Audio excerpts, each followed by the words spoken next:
What's up, y'all? So I got another post-game analysis here. Going to be mostly focusing today on efficient pathing to create level leads and identifying windows to capitalize on them.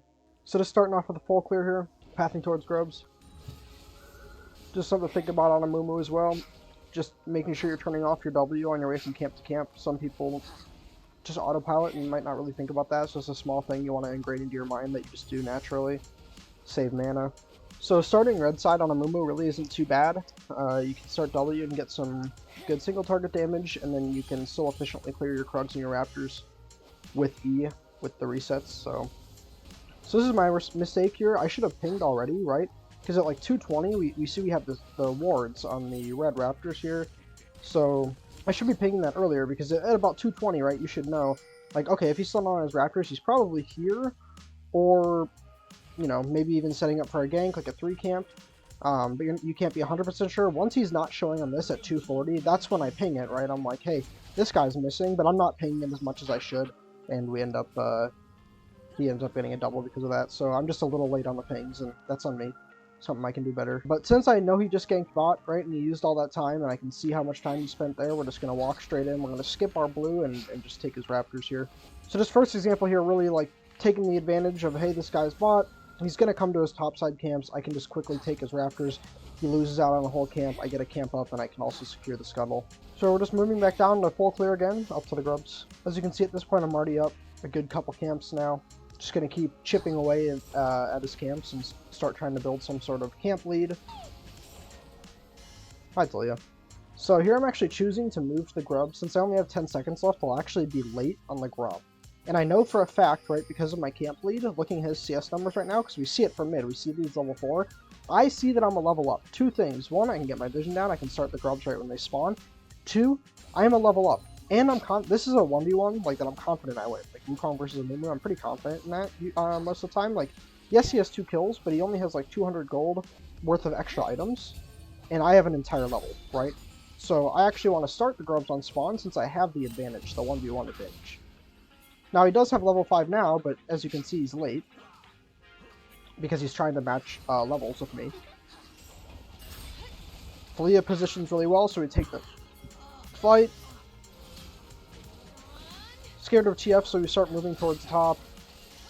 Kind of a rough fight. Poppy is really tanky. We end up losing the fight. Kind of rough.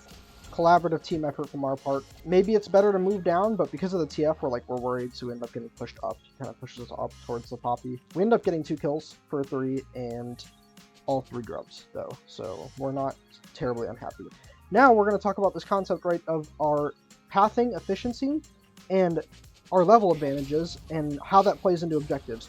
So I could just go top because I need to clear these camps, like, pretty badly. But my thought process is, well, due to efficient pathing and stealing camps here and there, I am now 1 camp off level 6. Wukong is at least 2 camps off level 6. Okay? So, and we're both coming out of base at about the same time. So, a combination of that, and then, hey, my bot lane instantly gets that Leona pick. I'm hovering Drake because I know I'm going to have level advantage for about 10 to 15 seconds on Wukong. So I instantly, as I see Leona dying, instantly go to the Drake. I have mid prio as well.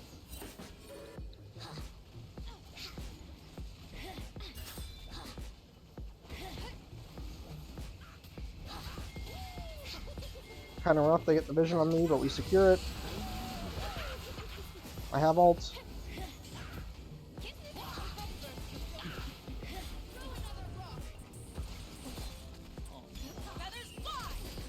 Gonna be really careful, dodge the Leona E. Almost managed to live there, but it's okay. Bot lane will pick the kill up on the Leona, and it's a fantastic fight for us. We now have Drake and 3 grubs, and we just got a ton of kills all over the board. Like, I think 2 on me, at least 1 on, I think 1 on Ashe, 2 on me, and 1 on Talia. So we spread out so much gold across our team and secured both the objectives. This is perfect. Now, yes, I'm not, like, my camp lead isn't, like, insane anymore, but I have all my camps up. I can just full clear. I still have a camp advantage slightly. I have a 2 camp advantage on Wukong. And I now have both objectives. That's a lot of stress taken off now, and I've now staggered the objective timers in a way to where I can fight at every single objective with my camp lead due to efficient pathing. So This really comes from, we'll kind of talk about it again, like revisit it here briefly. It's the knowledge, right, of coming out of base and thinking to myself, hey, I'm 1 camp on off 6, and I know that Wukong is 2 camps off 6. And I know Dragon's up, and my bot, as I'm walking out of base, has a pushing lane. What should I do? Instantly go to my red buff, where I can secure my level 6 before the Wukong, and instantly start the Dragon if our bot lane manages to do something, which they do. And then so it's thinking about that, knowing that's the play you want to make, and then acting on that, and preemptively making decisions to set yourself up for the play that you want to do that enables it to succeed. So I'm immediately running to the crab here because I know that I win versus Wukong and the grubs are coming up. If I can manage to 1v1 kill this Wukong, it's massive and the grubs are free. I know my power spike, I know I'm strong, I know I can beat him, I know the 1v1. Poppy forces me to flash, which is kind of unfortunate, but an insane Ash Arrow kind of saves me, but she did have no mana, so I might have gotten away, to be honest. We had Jack CP coming in, so now we see that Seraphine is moving mid and Wukong's dead, so even though we're low, don't be scared to do this at all since our support is here, Poppy's low, no mana, and Wukong's dead. These are free. We'll pull them out. Easy peasy secure.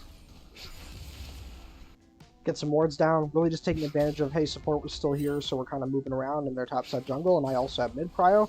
I Q to hit the Raptors because I want to take them, but accidentally hit the Wukong. But combination of knowing my mids, like I have mid prio and I'm a level up, if Wukong decides to be here, it's an easy invade.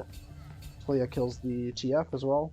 This Xayah Wukong are good and they are not happy apparently. So we actually take our base to get our item and our boots, big power spike, and we are switching, we are swapping our pathing towards the dragons now because the dragons are the #1 priority for us now that grubs are done. We can always go to the Herald if we would like to, but we're trying to make it so our camps respawn in the direction of the dragon. So that way we are always clearing camps right before dragon and creating level advantages going into the fights.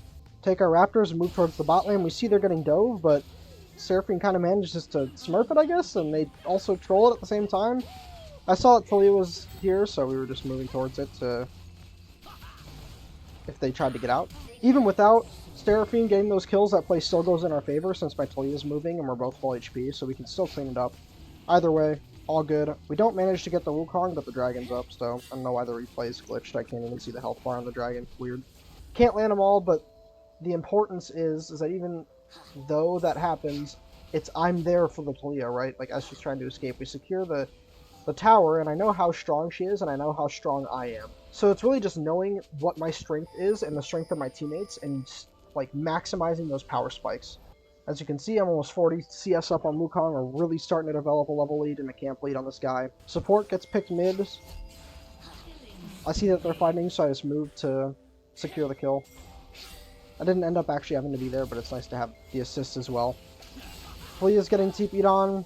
I moved towards it, but you know it's kind of already over. They got the pick on her. I guess she just overextended, trying to do something up here. Not sure. Not really your fault as a jungler, right? Like if your teammates like doing that, like I could have probably pinged her off. That's probably the only thing I could have done. Because as a jungler, like moving up there, like just her being there is really troll. So obviously I'm not like moving to that. I'm just taking the crab because we have no right being here, and I know that. But I do need to ping her, so that's something you can always do as a jungler, right? Where if you know, like, hey, we can't be in that spot right now, we have no right to be there, don't follow them in to try to protect them if you know it's wrong and you're just gonna die, just ping them off. That's something I should have done, just spam ping her off. All good though, no big issues. I now have level 11, it's a big power spike, I'm pretty strong as far as items go as well, so I'm actually moving up towards the Herald. Try to deny him the objective bounty. And I also like don't mind fighting either. I have R and I'm level 11, like I said. I'm a level up. Big power spike for me with that extra damage on the R, and I have my items are really strong as well, so we go ahead and secure the Herald. Since no one's here to contest, we also save our smite. Talia with a really solid engage, along with the... I mean, they just play that pretty much perfectly. Flash R to secure all the kills. I'm flashing R'ing as well, because like I know that Poppy's moving up this way while I'm taking a guess, right? So I'm flashing up like that, because I'm predicting that I can hit the Poppy off vision as well, which I do. But really just there to secure the kills and make sure the team fight goes smoothly, which it does. It's a fantastic engage for my team though, that's all them. Try to secure some towers here now. off that play. Start moving up towards Talia since she's the one with prio and they're converging on us. Whenever you're getting converged on, you always want to try to move towards the teammate with priority, but it ends up being kind of a lost cause, so I just get out. I have a bounty, so once I see how the enemy team is playing it and how well they're converging, it's kind of not really worth to re-engage with my team since I have no R and I have a bounty. Talia's going to end up getting picked too, taking the top tier 2, but that's okay. Being there for that, like, this is also just like knowing as a jungler, like when it's not worth being at these fights, like because this one wasn't worth it, right? Obviously, like if you go back and watch it, like there's no way I'm turning that fight without R, and then this isn't worth it either because, like, yes, we might actually win it because Talia's pretty fed, but like I have no R and I have a big shutdown. I don't want to risk that, right? Better off, as you can see, mid. I just go mid and use my R there instead to secure a kill. So us making the decision to not fight these and die actually lets me have the tempo advantage to secure the kill on mid and take the dragon. And now we're just fighting with numbers advantage. This goes back to something I've talked about before too, making high percentage plays, right? This actually goes back, this ties into that video, the high percentage plays video. We know that re-engaging to help our team here when they get caught is low percentage, and we know fighting with Talia here is like 50%. What's the point in any of that? When I can just stay on the map to secure the kill mid with my R that I end up saving, with the dragon coming up, because I'm also being aware, hey, the dragon's up, I want to take this dragon freely, how do I do that? Well, I just don't take 50-50 fights, I wait for a guaranteed pick, which I get on the Xayah mid, then I can then snowball straight into the dragon and we can take a numbers advantage fight. So just high percentage plays concept coming into play in this video is all something that we've talked about before, coming directly into play here. So I'm looking here with my camera, I see my team is starting to get chased out here with a Wukong on the side, so I immediately run towards them.